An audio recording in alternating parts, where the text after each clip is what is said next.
Welcome to Panda Tale. I hope you have a great time listening to the story. If you enjoy it, don't forget to give me a like, leave a comment, and subscribe. General Marcus Sterling, the man I loved, stood before everyone and asked to break our engagement with me. I nodded in agreement. The prestigious general's reputation was formidable. Taking in a few more concubines wouldn't matter. My younger sister Sophia couldn't bear the humiliation and threw herself into the lake, wanting to use death to prove her honor. Marcus, to save her, didn't hesitate to give her mouth-to-mouth resuscitation in front of everyone. I sneered. Since the general had such feelings, then let's break the engagement. On the day of my coming-of-age ceremony, he should have brought the jade pendant to the Sterling residence to propose. But he returned the jade pendant to me in front of everyone. That day, besides the respected elders of the Chambers family and my maternal grandfather, Princess Catherine, the most noble person in the capital, personally came to do my hair. Miss Eleanor, the one he loves, is my younger sister Sophia. This jade pendant should be returned to its rightful owner. I hope you will grant us this favor. His voice was neither loud nor soft, but enough for all the guests in the hall to hear. My expression remained calm. He seemed surprised that I would say such a thing, frozen in place for a moment. Sophia bit her lip, standing to the side with reddened eyes. If I cannot be with Marcus for one lifetime, as one couple, what meaning does my life have? After saying this, she threw herself into the lake, wanting to use death to prove her desires. Marcus panicked and jumped in after her, but she had no will to live. In that urgent situation, Marcus pressed his lips to hers, giving her mouth-to-mouth resuscitation. Gasps echoed around us. Everyone couldn't help but gape. Sophia stirred awake, bursting into sobs, calling out, "Marcus!" Princess Catherine ordered her servants to quickly separate the two. How improper. However, Marcus wrapped Sophia in his black cloak to protect her, which displeased the princess. "You truly deserve blame." But his dark eyes looked at me full of reproach. "Miss Eleanor, why must you use your status to humiliate Sophia like this? With her strong personality, how could she possibly agree to be a concubine? Moreover, I have no feelings for you. That engagement was merely a joke between our elders. Today I return this jade pendant to you. From now on, you and I have nothing to do with each other." The corner of my mouth lifted in a sneer. If the general is so determined, then let's break the engagement.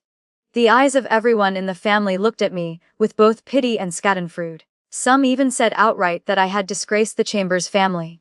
Only Princess Catherine gently clapped her hands and said, "Honor, I will definitely demand an explanation from old General Sterling." Father punished both Sophia and me to kneel in the ancestral hall. The ruler continuously struck our palms. I only frowned slightly without saying a word. Sophia beside me cried pitifully, "Father, it's all my fault. Young General Sterling never liked sister, thinking she was always cold and distant. I only had good intentions, wanting to bring them together. But who knew? Who knew Marcus would actually like me? Had I known this, I would have stayed far away from Marcus, not having the heart to steal away sister's fate. Father, please punish me. Sophia knows she was wrong." Sob, sob, sob.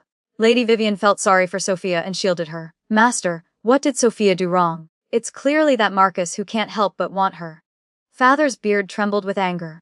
"Eleanor, I'm this old and still losing face because of you all." Then he looked at me reproachfully. "Eleanor, you're usually clever and tactful. If Marcus wanted to break the engagement, you should have just suffered a little loss and listened to him first. Then we could discuss it more carefully later. Now that you've agreed to break the engagement, everyone knows about it. How can we resolve this later?" I slightly raised my eyes, glancing at Sophia without a trace. "Father also knows today is my coming-of-age ceremony. Even if Marcus wanted to break the engagement, why did he have to choose the day? If Sophia was also wronged like this, could father stand up for her and demand clarification?" My nose couldn't help but sting a little. "Father, if mother were still here." He cut me off. "Of course his behavior was wrong, but you should have endured a bit more. And you're still mentioning your mother here.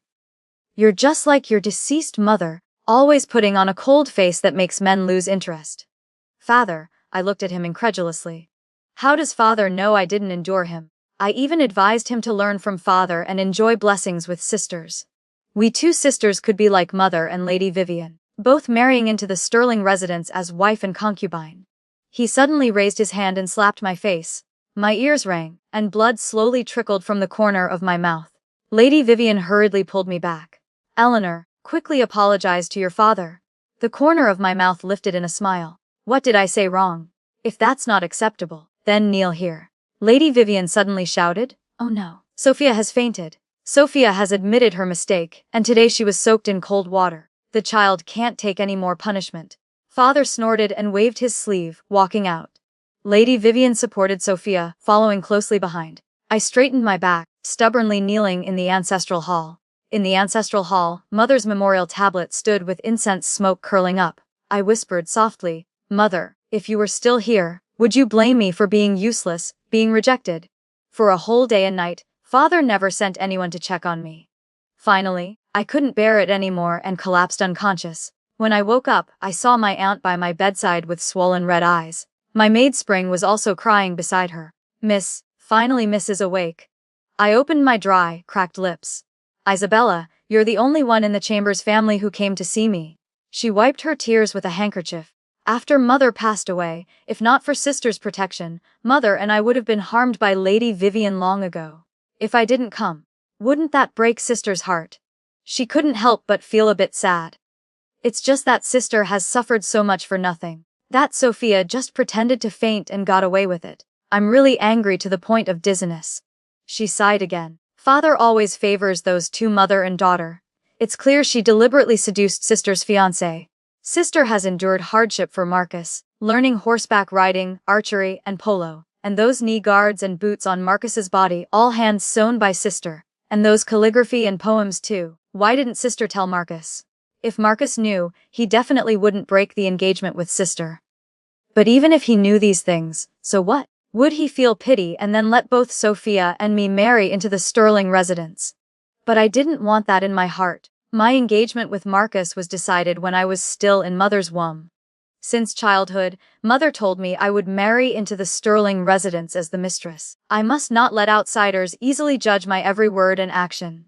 She taught me etiquette and rules, made me study the female precepts and female instructions, learn the 4 arts of music, chess, calligraphy and painting, poetry and prose. She said most men were unfaithful. After marrying into the Sterling residence, I just needed to manage the household well. No matter how many concubines there were, they could never surpass me. Princess Catherine, Mother's close friend, sent a palace nanny to teach me how to be a wife, teaching me how to manage household affairs. But as time passed, I still wholeheartedly focused my thoughts on Marcus, a young girl's dreams, especially when that person was a promising young general. At first, in my innocence, all the poems I wrote in my room expressed admiration and longing for him. Knowing he was good at horseback riding and archery, even if it wore my feet raw, I wanted to learn polo. But everything stopped there. Although we had an engagement, I always treated him with proper courtesy and etiquette. Knowing he suffered cold and hardship in the army, I spent whole nights sewing knee guards and tall boots for him. Afraid others would mock me, I had them delivered through the Chambers residence. Later, he also gave small gifts in return. Although Isabella and Sophia also received a share, I always felt my gifts were different from theirs. Otherwise, why would he always look at me from afar and smile like that? Now thinking back, those things weren't for me at all, they were all for Sophia behind me. Even when it came to giving a small gift, he didn't want her to feel slighted. If I hadn't caught them having an intimate conversation behind the rockery that day, I would have realized that my polite courtesy in his eyes was cold distance. My virtuous propriety in his eyes was dry, principled, and boring. Not interesting at all, and not as beautiful as Sophia. But in the capital, the Chambers and Sterling families were major clans. I thought he would always care about face. From childhood I was groomed to become the mistress of the house, so I certainly had the ability to understand people's hearts. If he wanted to take in a few concubines later, what would it matter? But he didn't hesitate to destroy the face of both families for Sophia, didn't hesitate to destroy my life. Since ancient times, this world had been extremely harsh on women, always placing all blame on women no matter what happened. Before long, I would be secretly sent to a nunnery to spend the rest of my life. A Chambers daughter who was rejected, this was how it ended. Indeed, not many days later, old General Sterling escorted Marcus to apologize before Father. When Father and Lady Vivian came to my courtyard, he no longer had the angry appearance from that day. Eleanor, I only blame you for being incompetent. Now for the face of both the Sterling and Chambers families, we have to let Sophia replace you in marrying into the Sterling residence. I caught the joy on Lady Vivian's face in my eyes. That's right. Whether it was me or Sophia, we were both daughters of the Chambers family. Whoever married into the Sterling residence could consolidate the Chambers family's position for father. I sat quietly at the table. Lady Vivian pretended to be concerned and took my hand. Eleanor, I'm also your stepmother. I absolutely cannot watch you suffer for life in a nunnery. She slipped a name card into my palm. My nephew is almost 40, but has never married. His family is very far from the capital. When you marry there, no one will know about your previous broken engagement. I sneered and tore the card in half. Lady Vivian calculates so well. Your daughter replaces me in marrying into the Sterling residence while arranging to marry me far away. In the future, the Chambers family will only have you and your children left. Too bad when mother didn't see clearly this despicable face of yours. Father angrily pointed at me. Your stepmother has good intentions, not wanting you to waste your life in a nunnery. Yet you don't know what's good for you and speak so harshly. If you want to marry, let her arrange it herself. If I send you to a nunnery, so what? Someone, guard the miss carefully for me. When nephew arrives in the capital, have him take the miss away. Then indeed, the door was locked from outside. Spring worriedly said, Miss, let this servant sneak out to ask grandmother for help. But the people outside the door absolutely refused to let Spring out. My palms clenched tightly, damp with sweat. I kept pacing back and forth. I didn't expect father to be truly so heartless. Suddenly I remembered something and hurriedly lifted the bedboard. Finally, I found a jade pendant necklace. I took paper and brush, writing while saying, even if we find grandmother, she can't help me. Right now, only one person can save me. But miss, we're locked in here now. How can we deliver this letter and token outside? Have you forgotten? Isabella is still outside. That's right, there's still second miss. Indeed, Isabella came every day, but the people outside had received father's orders and wouldn't allow anyone in. This time father was determined. My heart was also a bit worried. 5 days later, the lock outside finally made a sound. Sister, it's Isabella. Sister, why are you so thin? I took her hand. How did you persuade father to let you in? Isabella calmly looked at me. My stepmother is pregnant. Father is very happy, so I begged him to let me visit sister. I frowned. Pregnant? Sister, don't worry. This pregnancy is already over 5 months. The doctor said it's very stable. It's because of me that stepmother. Isabella held my hand again. Sister, don't worry. I'm no longer the same as before. I will protect stepmother well. Sister, do you have a way? Only then did I hand her the letter and token. The princess's noble status might be able to save me. Isabella carefully kept the token. I'll go right away. Then she looked at me earnestly. Sister, please think carefully. If the princess also has no way, my eyes were firm. Even if I have to enter a nunnery and cut my hair, I won't let them have their way. When mother was young, she once saved the life of Marquis Harrison, the princess's only son. Because of this, the two became close friends. Before her death, mother gave me a jade pendant necklace, saying if I encountered trouble, I could seek help from the princess. Perhaps her words still had some effect with father. Isabella left very quickly, returning that evening with a letter from the princess. I read the letter, my body couldn't help but tremble. The letter said, not seeing you for days, I didn't know you were forced to this point. Just the world has always been very harsh on women. Moreover, marriage matters must go through parents and matchmakers, outsiders cannot participate. However, I owe your mother a debt, and you grew up under my eyes, so I understand your temperament. I cannot abandon you. I have a way, though it's quite embarrassing to say. My son Alexander is 30 and has never married. But his nature is lazy, not ambitious in his career. I wonder if you would be willing to marry him. Just right now he's not in the capital. Although I'm his mother, marriage matters are his to decide. If you agree, send someone back. I'll immediately write a letter calling him back to the capital quickly. Spring heard this and continuously pulled at me. Miss, this cannot be. Though Marquis Harrison has good looks, everyone knows he's a libertine who frequents brothels. He hasn't married yet, but already has a teenage illegitimate child by his side. He's also the notorious king of hell in the Ministry of Justice, cruel-hearted with countless lives on his hands. He's nearly 30, and no woman in the capital wants to marry him. Mrs. So good, how could you marry him? Alexander and I used to play together when we were young. Later, when we grew older, with differences between men and women, Mother warned me to keep my distance from him. I had also heard some of what Spring said. But Isabella's eyes lit up. Sister, I think this method isn't bad. I looked at her and agreed.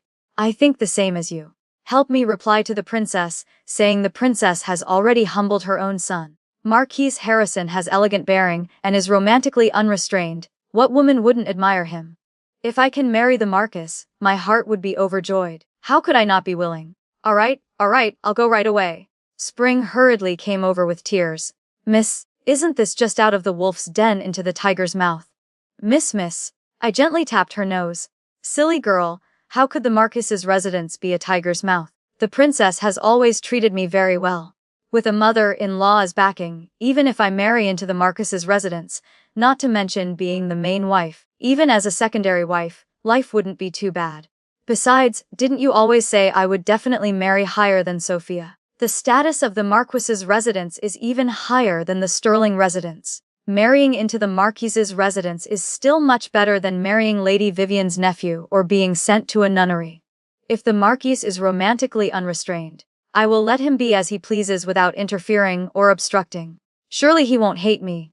Although I said this, I still felt a bit uneasy in my heart. Marquis Harrison acted very strangely. What if he didn't want to marry me? I said seriously. If he doesn't want to marry me, Spring, will you accompany me to shave our heads and become nuns? Spring firmly answered. Wherever Miss goes, this servant will follow. Even if it's shaving our heads, at least we'll be free. But everything in this world couldn't follow human wishes. Several days later, Lady Vivian's nephew had already arrived and was waiting at the residence. But there was still no response from the princess's side. A group of servants outside my door wanted to rush in and drag me away. I let down my hair with a determined look, pulling out a handful of black hair that fell to the ground.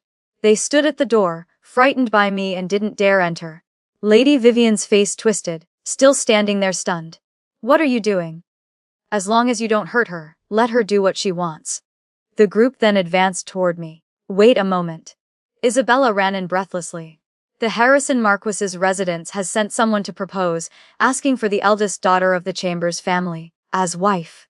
Lady Vivian staggered. What? Joy filled my eyes as I ran outside with Isabella. The Marquis's servant held a splendid hairpin in his hand. Our Marquis has important matters and will return to the capital a bit late. He asked me to inform Miss Chambers that he found this hairpin for Miss at his old home, bestowed by the late Empress. This gift is the betrothal token that our Marquis gives to Miss. I exchanged glances with Isabella. The Marquis hadn't returned yet. I thought to myself, could the princess have deliberately taken out this jewelry to save me?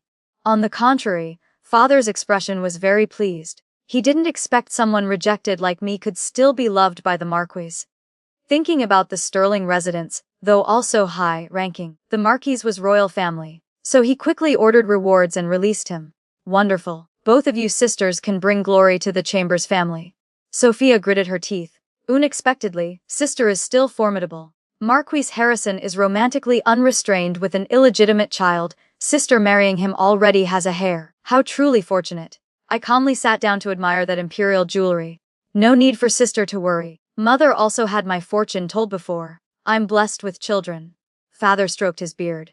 All right, look at yourself, disheveled and unkempt. If Marquis Harrison saw you, he would definitely despise you.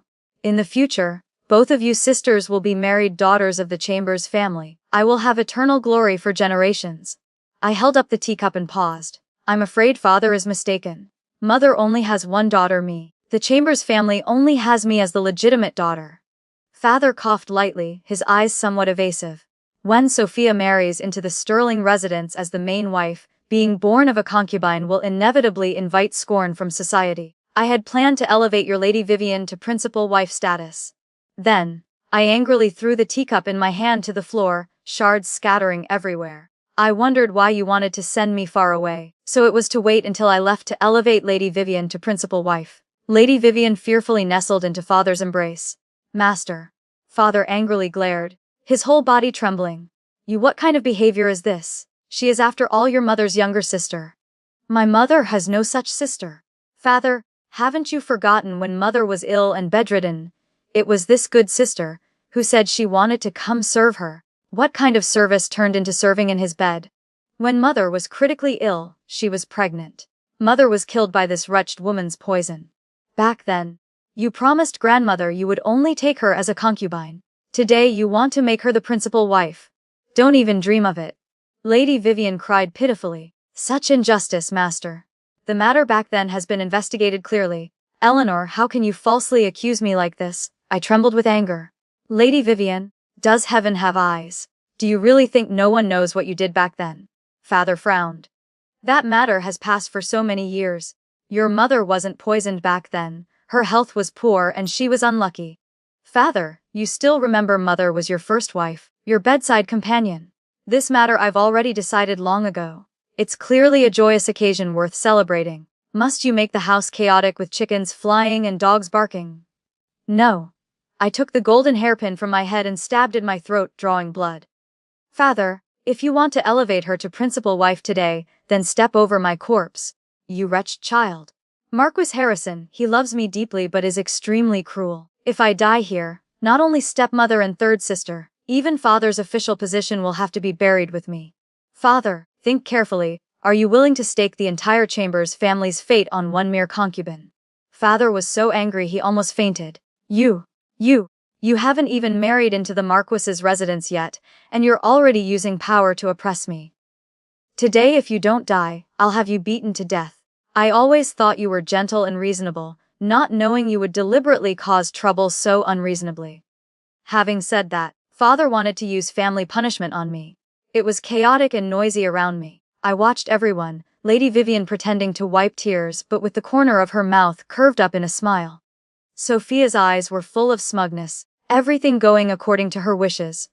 She was just waiting for Father to drive me out of the Chambers family, and as if waiting for the moment the hairpin would pierce deep into my throat. Only Isabella and Spring worriedly shook their heads trying to stop me. Sister. Miss, don't do this, it's not worth it. My ears rang but my eyes suddenly brightened. How could I die? How could I let them easily achieve their goals? The golden hairpin in my hand fell to the ground with a crisp sound. I knelt before Father, tears falling like rain. Father? Eleanor knows she was wrong. Father and stepmother's words make sense. Sophia is a concubine's daughter. Marrying into the Sterling residence will definitely make others look down on her. Lady Vivian's expression was doubtful, but she still couldn't help curving her lips. Eleanor, it's good you can think things through. If your mother were still alive, she would definitely. My clear eyes interrupted her words. We are all children of the Chambers family, we cannot favor one over the other. Sophia is a legitimate daughter. Isabella is also a legitimate daughter. Lady Vivian's expression stiffened. Isabella wasn't born from my belly. Her birth mother is still alive, how can... I smiled. What's so difficult about this? Just register all of them under mother's name. And brother William of stepmother's, and the child in stepmother's belly too. All registered under mother's name. What are you saying? I looked at her teasingly. Stepmother, what's so surprising? Since ancient times, children born to concubines are raised by the principal wife. Even Isabella was raised by mother for many years. It's just that mother passed away early, leaving stepmother to raise Sophia alone. Today doing this, isn't it the best of both worlds? The Chambers family will no longer have daughters and sons of concubines. In the future, when William marries and Isabella establishes her family, they can all marry into noble families. This can also help our Chambers family last forever. As for stepmother, you can absolutely never sit in mother's position. Lady Vivian never expected I would suddenly change like this, momentarily speechless. She's just a dead person. Father didn't look at her, only staring at me. Father should also think carefully. What I'm saying is the most perfect plan for both sides. If Father hurts feelings with the whole maternal family for one small concubine, hurts feelings with the Marquis's residence, I'm afraid in the future. Father looked at me intently, unable to say a word. I wiped the tears from my face and called Spring to help me back to my room. Father originally valued the Chambers family's career more than life itself. Back then, fearing the power of my maternal grandfather's family, he didn't dare elevate Lady Vivian to principal wife. Today he even more wouldn't dare offend the Marquis's residence for her. Behind me, Father summoned the clan elders to uniformly register Sophia Chambers, William Chambers, and Isabella Chambers under mother's name. Even the child in Lady Serena's belly would be registered under mother's name after birth. Father had compromised. Of course, I also wanted to continue being his obedient daughter. He deliberately had both Sophia and me marry out, 2 daughters, one to the Sterling residence, one to the Marquis's residence, just in time for the double celebration bringing glory. Everything seemed rushed and hasty. The Sterling residence also kept urging, so I felt something was wrong and quickly sent Spring to investigate. Only then did I discover the problem. Sophia's belly already carried Marcus's flesh and blood. Fearing it couldn't be hidden if delayed longer, they hurried to have her marry out. Spring spat. Truly shameless. Not even married yet and already with a big belly. I shook my head. Old Lady Sterling valued women's virtue most highly. Previously, no matter how well I tried to do, she always found ways to criticize and scrutinize me. Later, Sophia also suffered quite a bit. I asked Spring again about Marcus Harrison's side. After checking the date, what did they say? They've informed the princess that the betrothal gifts for the Marquis's marriage have been ready for many years. Even the wedding day isn't urgent. What about Marquis Harrison? What did he say? Spring shook her head. This servant couldn't find out. Seeing my somewhat uneasy expression, Spring quickly said, but the Marquis has agreed to this marriage, which means he's very satisfied in his heart. I pondered and accepted this. I was only afraid he had no way to resist the princess' pressure. The only unease in my heart was that I was about to marry Alexander, but I hadn't even seen his appearance once. Unexpectedly, Father kept praising Marquis Harrison. Spring secretly watched for me and returned with eyes full of joy. The betrothal gifts from the Marquis's residence are dozens of boxes more than the Sterling residence. After they left, Lady Vivian angrily made a fuss saying she also wanted to increase 3rd Mrs. dowry, but was scolded by Master. Master said the Marquis's residence originally has higher status than the Sterling residence, and rituals naturally have high and low distinctions. If we did according to her wishes, wouldn't that offend the princess and the Marquis? Miss, seeing Lady Vivian so angry, Spring doesn't know how happy I am. Moreover, looking at the groom's appearance, he's even more handsome than Marcus. Before, this servant always thought no one in the world was more handsome than Marcus. Who knew when the Marquis stood there, he looked like an immortal, and was respectful and polite to Master. It seems the Marquis is a very proper person. I accepted this. Weren't you the one who said before that Marquis Harrison was dissolute? If it's really as Spring says, if Alexander is proper, then that's good. My future life probably wouldn't be too difficult. On the wedding day, drums and music outside were lively and joyful. My maternal family didn't know the complications of my marrying Marquis Harrison. Grandmother only pitied my unfortunate fate, a good marriage stolen by my younger sister, and today having to marry a villain.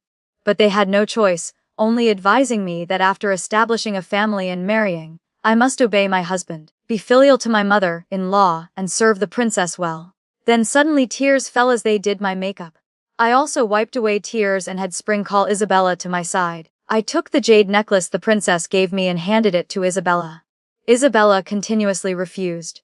This is a gift from the princess to sister. How can I take it? I stubbornly stuffed it into her hand. Between you and me, we're like real sisters. After I marry out, the one I worry about most is you and your birth mother. That Lady Vivian always appears kind and benevolent on the surface, but actually has a vicious heart. Previously we both almost fell into her trap.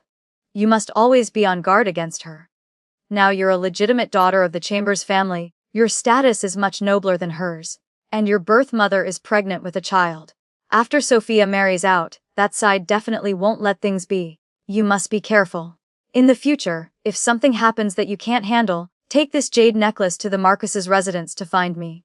Isabella's eyes glistened with tears. Sister, don't worry. I will definitely protect the child in mother's belly well. Then she acted coquettishly. Today is sister's wedding day, why are you still thinking about me and mother? It makes me feel bad, sister.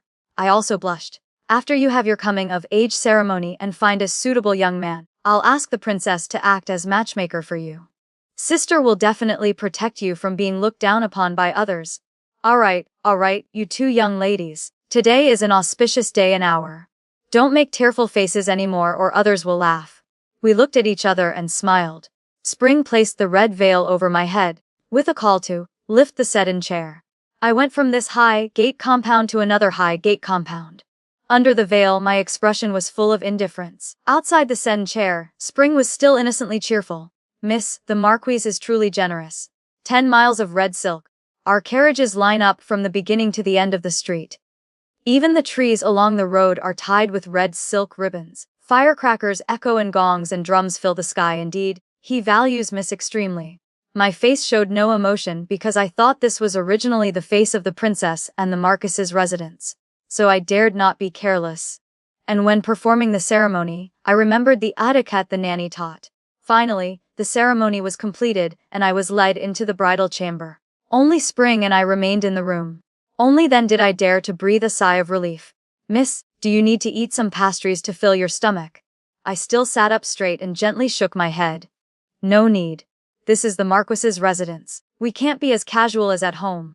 If others see, they'll say I don't know propriety. The red candle flickered. I sat properly on the bed. Finally, I heard a call from outside the door. The Marquis is here.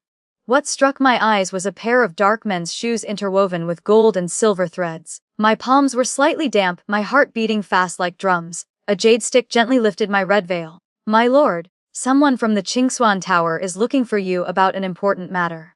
A loud call suddenly came from outside the door. The jade stick suddenly paused. Alexander's voice before me lowered with seeming impatience. Today is my wedding day. Just as the veil on my head was about to be lifted, the voice outside still didn't give up. That person said it's an urgent matter.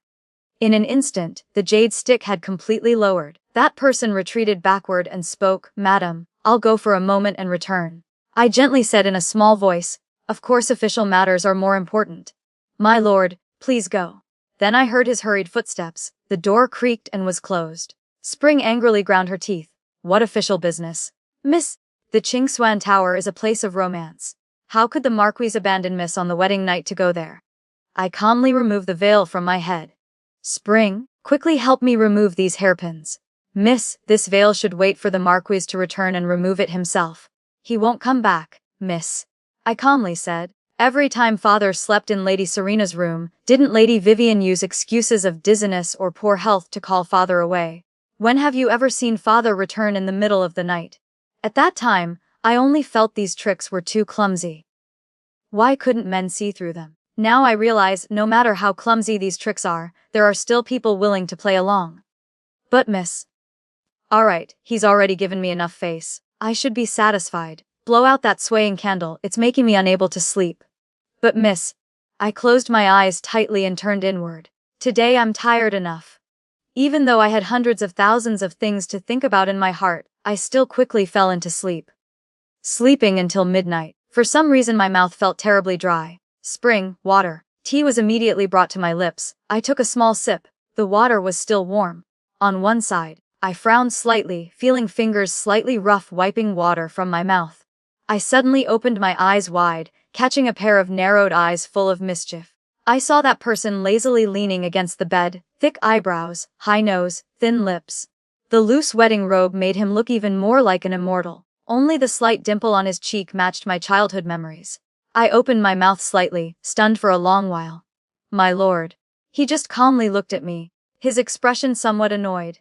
Ran back desperately in the night, yet my wife was sleeping. She even had someone blow out that candle. Only then did I notice that candle had been relit at some point. I also saw some sweat on his forehead. I quickly got up and knelt on the ground. Please calm your anger, my lord. He suddenly pulled me strongly into his embrace. We were so close I could hear his strong breathing, so close I seemed to see the gentle emotion in his eyes. Suddenly he tightened his grip on my waist. My body instantly stiffened. The nanny had already taught me what to do on the wedding night. My face reddened as I reached to hide his clothes, but he coughed lightly. Just continue sleeping. I was a bit uneasy but saw him lying on the bed fully clothed with his eyes tightly closed. Just a moment later, I heard his steady breathing. I carefully lay down beside him, hands gripping the blanket, my whole body tense. But still saw him lying motionless. I couldn't resist drowsiness and hazily fell asleep, so I didn't see the person beside me open his eyes with curved lips. Why has she become so timid? The Marquis's residence and the princess's residence were right next to each other.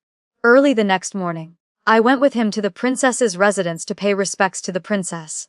Of course, the princess found every way to express her love for me, wanting to give me all the best things. She also said if Alexander bullied me, she would definitely stand up to protect me. I smiled weakly. Mother worries too much. The Marquis treats me very well and respects and loves me. The princess changed the subject with some guilt, speaking to me. You're a good child. It's just that my son is a scoundrel, but fortunately Sebastian is an obedient child. His birth mother has also passed away. You don't need to worry too much. She mentioned Sebastian. That was Alexander's illegitimate son. I knew she wanted me to treat him well, so I obediently agreed. I thought Alexander loved that illegitimate son very much. On the carriage, he took the initiative to hold my hand and told me about that illegitimate son. Sebastian, you don't need to worry too much about him. I calmly withdrew my hand. My lord, since I've married into the Marquis's residence, I naturally know everything. In the future, I will definitely treat him as my own child. He seemed surprised. Know everything. I smiled and confirmed. However, his expression suddenly turned cold, his words somewhat stern. Indeed, she is the legitimate daughter of the chamber's residents, extraordinary bearing. I remained silent, secretly thinking he truly was unpredictable in mood. I didn't know which sentence had angered him. When we returned to the Marquis's residence, Sebastian was already waiting for us outside. Seeing him, Alexander's expression improved a bit. After I drank the tea ritual, I gave him the prepared wedding candy pouch. Sebastian was about my age but always called me mother, while looking timid and careful in front of me. I heard when he was 8, Alexander brought him back to the residence. He must have suffered much hardship living outside with his birth mother before. Naturally, I felt sympathy for him, but who would have thought? When Alexander went to the ministry, Sebastian stopped me with a completely different expression from before. Did I make father angry? His voice lowered a bit, his appearance not bad, but still far inferior to my sister, pure as snow. Father has never been angry at her place. I advise you to know your position clearly. Father married you because you come from a prestigious family and know propriety and ache at best. Later when father brings sister Snow in, you must generously accept her. Last night, father just heard she had trouble at Swan Tower and abandoned you without caring about anything to go see her. You should know her position in father's heart. Although she's at Swan Tower, she hasn't been tainted. If not for fear of the princess, father would have long ago roamed the road with her. Where would there be room for you to squeeze in? My body stiffened. So it was because of her that he didn't want to consummate with me. Not that he treated me politely, but he wanted to keep himself pure for the person in his heart. No wonder that day on the carriage he praised my extraordinary bearing. It turned out he married me because I was someone who knew propriety and wouldn't be jealous, who could generously accept the person he loved. My expression didn't change. If the Marquise likes her, just bring her in. Just know that you, as a child, care about the elders' affairs in the inner chambers. Seems no one has taught you properly. Today, as the mistress of the Marquis's residence, I naturally must teach you on your father's behalf. You only need to care about matters in the front hall. Don't act like a petty woman all day scheming and fighting with women. What kind of behavior is that? Sebastian was left red-faced by my words, standing for a long time unable to speak. I raised my eyebrows and left. But this time I had completely offended him. Every time we met, he appeared respectful on the surface, but secretly made snide remarks. He told me how Alexander and that Miss Snow loved each other, how deep their feelings were. I just smiled it off. If I had deep feelings for Alexander, I would definitely cry bitterly. But my marriage with him was simply based on need. I only had respect for him, absolutely no love. He probably felt the same about me. Although he was unpredictable, he wasn't as dissolute and arrogant as outsiders said. On the contrary, he was extremely respectful to me. In the residence, because they knew I was rejected and married here, the servants treated me with some disdain. Originally I didn't want to care, but he established authority for me in the residence, selling all those who dared show contempt for me. It was true he went to Swan Tower every day, but he always returned before dark to have dinner with me. Once I carefully mentioned to him, if he truly liked her, just bring that miss from Swan Tower home. He coldly asked me who told me these things. Then he didn't even eat dinner and went straight to the study. He truly was unpredictable. Clearly I was thinking of his good. If he brought that miss in, he wouldn't need to laboriously run back and forth between two places. But remembering his expression that day, I didn't dare mention it again. He also wasn't like the rumors said, cruel-hearted with countless lives on his hands. Rather, he always liked to stay by my side handling official business with a brush. He was a very good husband, and the princess was an extremely good mother-in-law. My life at the Marquise's residence was much more comfortable and carefree than at home. I thought living like this for a lifetime wouldn't be bad. But before I could enjoy that leisurely life, a bucket of cold water woke me up. 3 days later, when returning to my maiden home, Alexander was nowhere to be seen. Spring stood at the door worrying endlessly. Such an important day, why isn't the Marquis here? I stood waiting at the door. Let's wait a bit more. But people from father's side kept urging again and again. It was almost noon and still no sign of Alexander. Let's go. Spring bit her lip as if about to cry. I shook my head at her. Don't cry. When I returned home, Sophia and Marcus had already arrived early. Father saw no one behind me and asked, "Why didn't the Marquis return with you?" "The Marquis has many official matters to handle. Today he probably can't." Before I could finish, Father angrily waved his sleeve and left. "I told you to learn from your sister and be more yielding. Now just married and already unloved." Sophia proudly rubbed her belly. "My stepmother just wanted to discipline her, hit her a few times. Mother and child are safe. This matter should be considered settled." "Why make such a big deal?" Father pondered for a moment. "Bad family matters shouldn't spread outside. Since nothing happened, let's consider it settled. My lord, please release my foolish concubine." I just stood there staring at father. "Father, Lady Vivian heard Isabella went to the hunting grounds today, so she deliberately separated people. If I hadn't arranged for midwives early, the result for Lady Serena would have been 1 corpse, 2 lives. Isabella didn't just get hit a few times, all that blood on the ground was hers. She almost lost her life. Does father really want to just let her go like this? Just some small family matter, how can it be made public?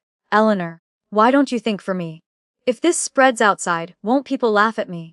I pressed my lips tightly together, eyes cold. Before Alexander could speak, I had already knelt on the ground. "I, Eleanor Chambers, plead with Marquis Harrison to seek justice for me. First, I accuse Lady Vivian of plotting to harm the heir, abusing private punishment to beat the legitimate daughter. Second, I accuse Lady Vivian of poisoning to harm the principal wife. Third, I accuse Thomas Chambers of harboring and covering up Lady Vivian's crimes, hoping to smooth over and cover up the matter." Father heard these words and immediately raised his hand to hit me, but was caught by Alexander's wrist. "Lord Chambers, are you trying to hit my wife in front of me?" Alexander helped me up. "Since that's the case, I accept Madam's complaint.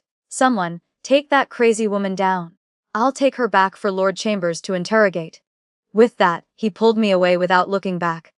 Returning to the Marquis's residence, Alexander directly brought me and Sebastian to the ancestral hall. He took a long whip and lashed Sebastian 20 times. I sat above, coldly observing. Sebastian cried out saying he wouldn't dare again, then was carried back by others.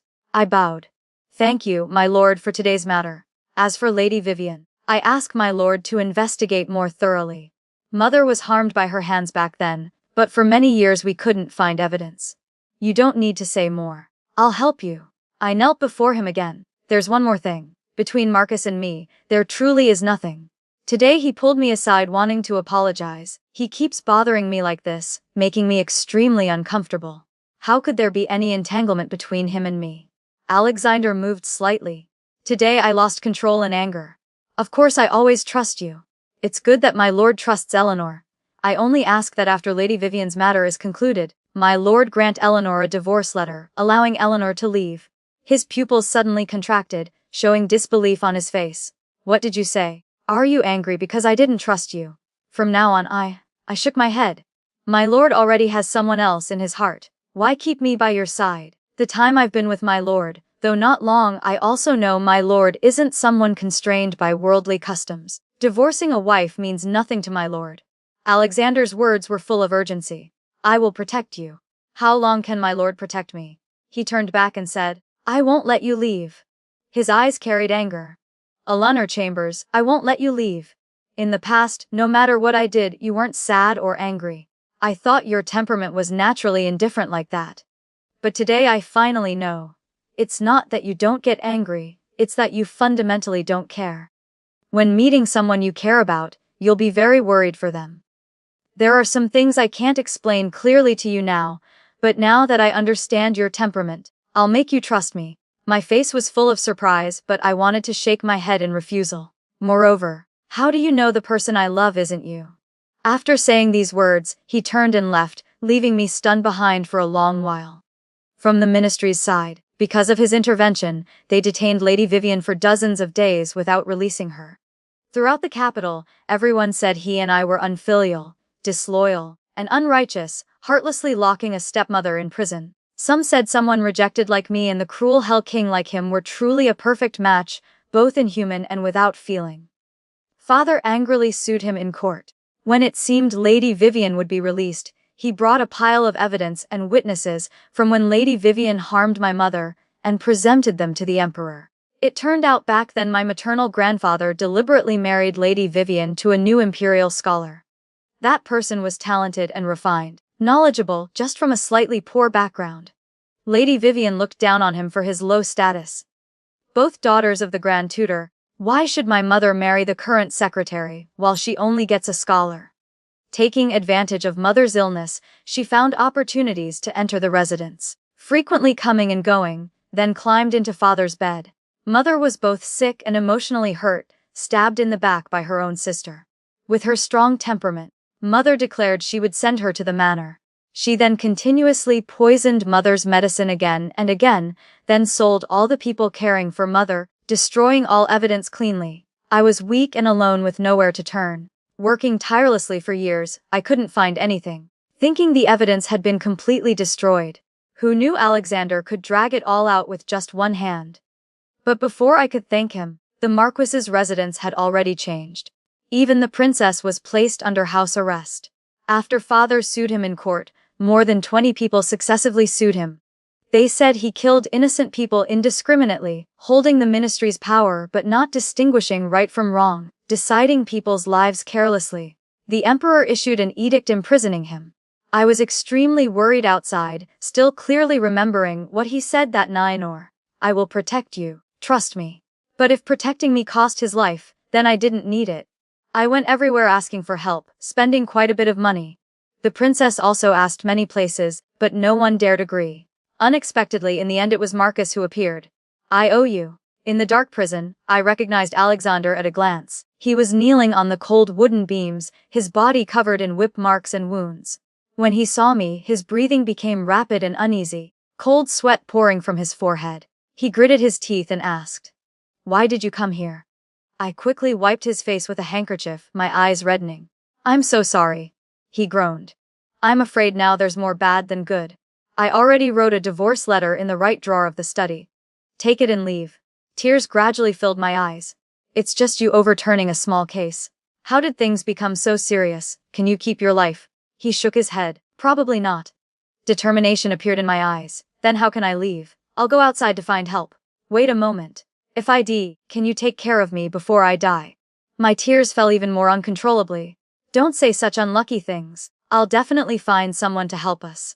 I saw his eyes carried expectation and couldn't help adding, "I'm your wife. I'll remain faithful to you for life. With these words from you, even if I die, I have no regrets." I hurriedly went outside, so I didn't notice the hint of a smile hidden in his hoarse voice. When leaving the prison, though there were soldiers suppressing on the road, it was still somewhat chaotic. I vaguely felt something was wrong and brought several martial servants back to the chamber's residence. Indeed, father had also been detained in the palace by the emperor. I then brought Isabella and her mother back to the Marquis's residence, and that same night welcomed the princess to the Marquis's residence. Only at midnight did I learn that the emperor's brother, Prince Yi, had rebelled. Taking advantage of the chaotic situation in the city, a group of troops rose up. They didn't kill civilians or rob decent families, but declared they would rob high-ranking officials. The Marquis's residence gate was also rammed several times. If this continued, it would be broken sooner or later. I thought for a moment, this time we could only flee. But where could we flee to? Suddenly my eyes brightened. That place definitely could provide refuge. I quickly ordered Spring to prepare some coarse cloth clothes that servants wear. Everyone change clothes and remove all hairpins. Remember well, don't bring any valuable items. But the princess absolutely refused to leave the residence. "Alexander will definitely come save us. Eleanor, let's wait a bit more." But I saw that gate was about to be broken down. "Mother, if we don't leave now, we can't leave at all." Seeing there was no more delay, I had to knock her unconscious and ordered 2 matrons to pull her onto the carriage through the back door. Though it was nighttime, the roads were full of people and carriages. Many were fleeing for their lives like us. Others were taking advantage of the burning houses to loot. The carriage reached a street corner where a group of people were very frightened on the road, mostly women in torn clothes being surrounded by refugees to rob and assault. I looked at the carriage full of women, gritted my teeth and said, "Go faster, don't stop." The carriage driver suddenly said to me, "Madam, the miss being surrounded by refugees seems to be Miss Snow from Chingswan Tower." I pulled the curtain. "What? Did you see clearly?" "This servant saw clearly, it's definitely Miss Snow." I hesitated a bit. Isabella must have seen too, thinking to herself, "Sister, don't let her die like that, would be best. Drive the carriage." "Sister." I removed all the gold, silver and jade jewelry from the princess. "Isabella, when the carriage stops later, throw these things down. I'll go out and pull her up." Then I turned to the driver. "Later, when you see I've pulled her up, immediately raise the whip and drive the horses away. Understand?" "Yes, madam." Isabella held me, unwilling to let go. "Alexander is in prison because of me, his life or death unknown. If I see the person he loves die without saving her, wouldn't that be repaying kindness with enmity?" "Sister." I sat at the carriage door looking out intently. "Isabella, quickly throw down those jewels."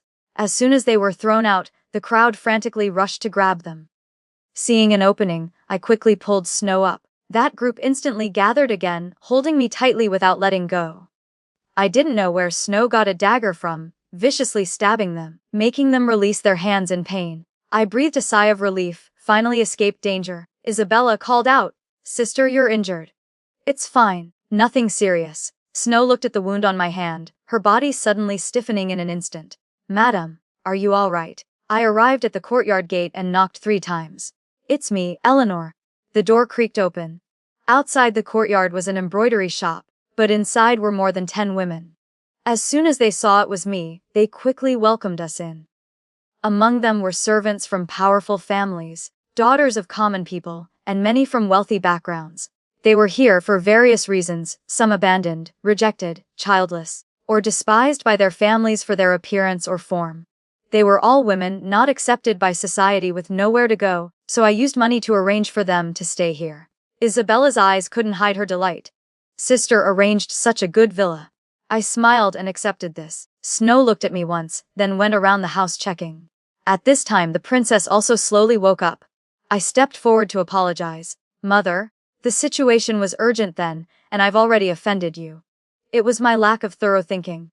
If not for you, I'm afraid we all would have died there. This place is relatively safe. Let's stay here." Several days passed peacefully. But my heart still felt somewhat worried. So much time had passed. Yet the court still hadn't sent troops to suppress the rebels. And there was still no news of Alexander. The rebel army grew increasingly rampant, brazenly breaking into homes during daylight.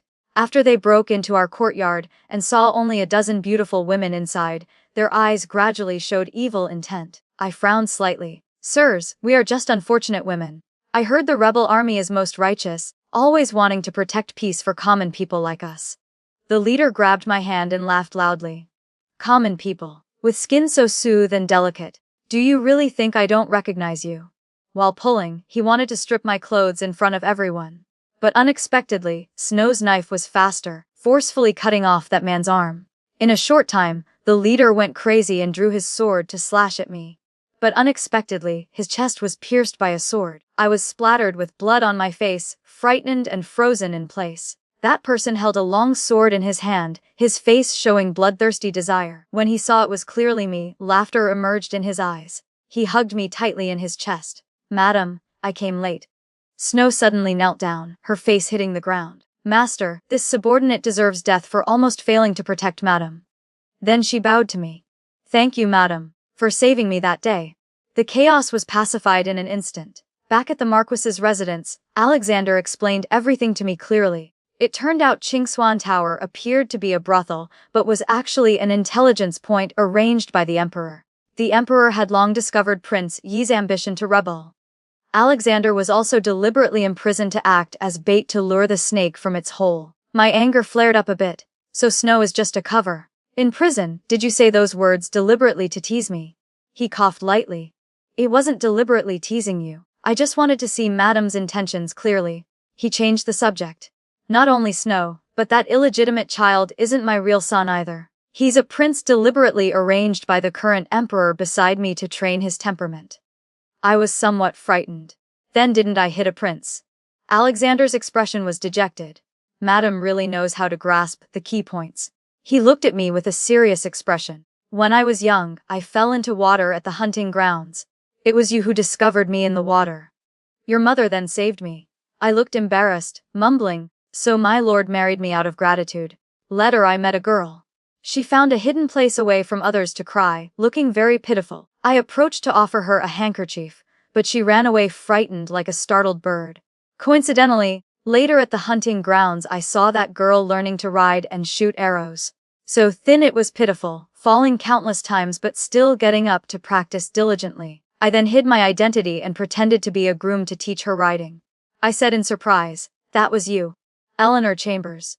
Later I asked mother and learned you were the legitimate daughter of the Chambers residents, but already had an engagement. I could only let go of my feelings. Let people say I indulge in wine and women. Let them say I have an illegitimate child outside. I didn't care. But do you know how happy I was when I received mother's letter? So happy I rode through the night back to the old home, wanting to give you the best face. When returning, I was afraid my ruined reputation would make you regret. But mother repeated your exact words to me, "The Marquis is noble as jade, romantically unrestrained. What woman wouldn't admire him? If I could marry the Marquis, my heart would be overjoyed." I repeated these words in my heart countless times. Eleanor, I sincerely propose to you. The person in my heart is also you. I didn't wait for him to finish before running away in panic. I never thought the person in his heart was actually me. No one had ever done so much for me, so I felt very frightened. I kept trying to avoid him, but he still patiently waited outside my villa every day. I had to tell him, "Alexander, don't pressure me. I don't know if I like you or not. Give me some more time. Give both of us some more time. I'll wait for you." 5 years later, the emperor personally bestowed this villa as a residence for women. Though I founded it, I no longer needed it. More and more women came to the villa, but the women who came here were never abandoned or rejected again because they were all strong and independent. Most who came here were because of Isabella, because she rejected Prince Sebastian's feelings in front of everyone, becoming a famous woman in the villa. She taught women not to look down on themselves, not to feel inferior, and especially not to be constrained by husbands and children. She taught women to live independently like men, not needing to rely on others to live. She taught them to think, to have souls, to become useful people.